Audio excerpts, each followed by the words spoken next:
What do you make of the argument that hardworking people are just born with those genes? It isn't something to take pride in. Just like being born left-handed, we are all born with different energy levels. Ergo, most of your success is biological luck. I take it to be an insult and again, a completely lack of understanding of what makes us human. What makes us hardworking is not the genes we're born with.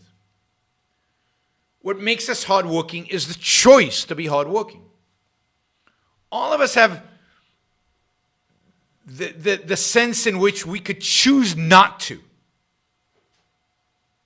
We could choose not to think. We could choose not to be focused. We could choose not to engage with the world.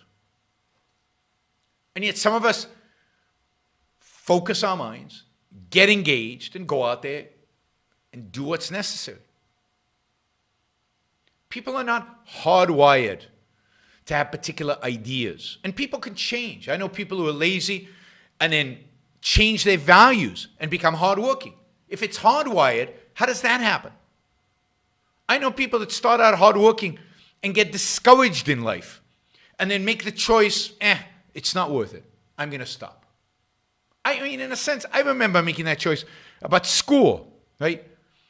I was hardworking. I'd get decent grades, but I didn't see the point. And at some point I decided, I'm just going to cruise in school.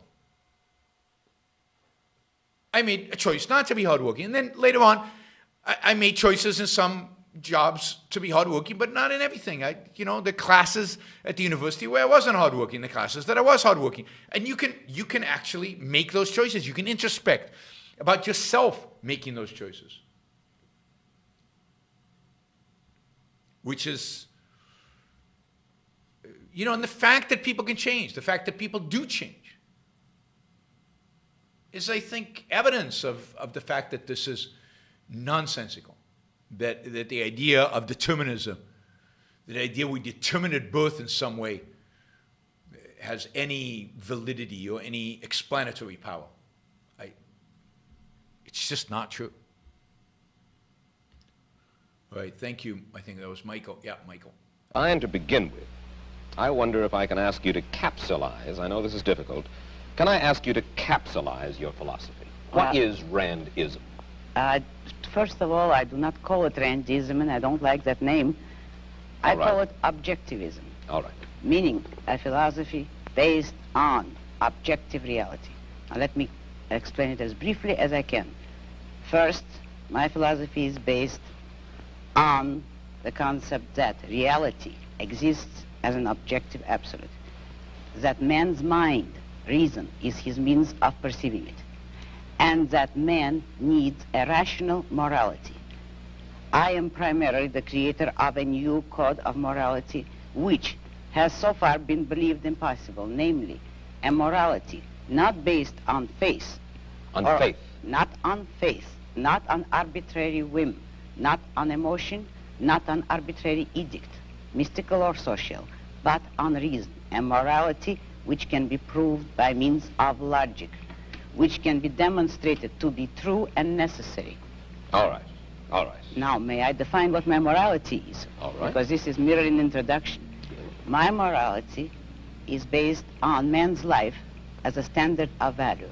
And since man's mind is his basic means of survival, I hold that if man wants to live on earth and to live as a human being, he has to hold reason as an absolute, by which I mean that he has to hold reason as his only guide to action, and that he must live by the independent judgment of his own mind, that his highest moral purpose is the achievement of his own happiness, and that he must not force other people, nor accept their right to force him, that each man must live as an end in himself and follow his own rational self-interest.